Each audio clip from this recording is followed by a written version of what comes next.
ఏపీలో గత వైసీపీ ప్రభుత్వం హయం చేపట్టినప్పుడు ఆయన సమగ్ర భూ సర్వేల భాగంగా పెట్టిన సర్వే రాళ్లపై జగన్ ఫోటోలు ముద్రించారు. అయితే ఇక మనకు చూసుకోవచ్చు, ఇక్కడ జగన్ ఫోటోను అయితే ముద్రించడం జరిగింది.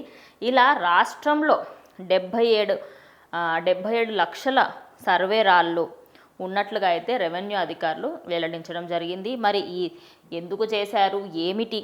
ఇవాళ సీఎం చంద్రబాబు ఎప్పుడైతే నిర్వహించిన రెవెన్యూ రిజర్వేషన్ శాఖకి సమీక్ష అధికారులు అయితే ఆయన ఒక వివరాలు అందజేయడం జరిగింది. ఆ వివరాల్లోకి వెళ్తే ఇందులో కేంద్రంలో గతంలో మనందరికీ తెలిసిన విషయమే, భూములకు సంబంధించి సర్వేలు ఎక్కడెక్కడో రాళ్లను తీసుకురావాలి, దానిపైన జగన్మోహన్ రెడ్డి ఫోటో అయితే ముద్రించి ఉండాలి, తన బొమ్మల కోసం గ్రనైట్ రాళ్ళు సిద్ధం చేశారని అధికారులు తెలిపడం జరిగింది.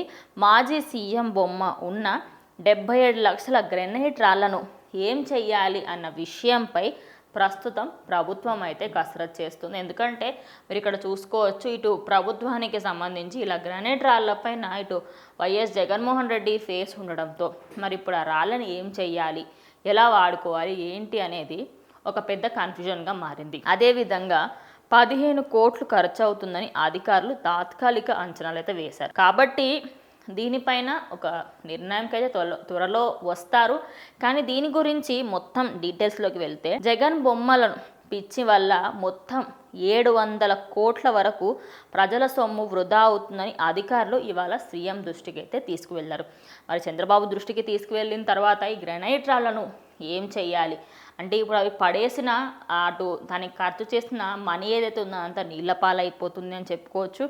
మరి దానికి ఆల్టర్నేటివ్గా ఏమైనా చేయగలుగుతారా, లేకపోతే దాన్ని మార్చించే ఏమైనా ప్రయత్నాలు చేయగలుగుతారా, ఏంటి అనేది ఇంకొద్ది రోజుల్లో తెలిసిపోతుంది. మరి ఈ గ్రనైట్ రాళ్ల విషయం పైన మీ అభిప్రాయాన్ని కామెంట్ బాక్స్లో తెలియజేయండి.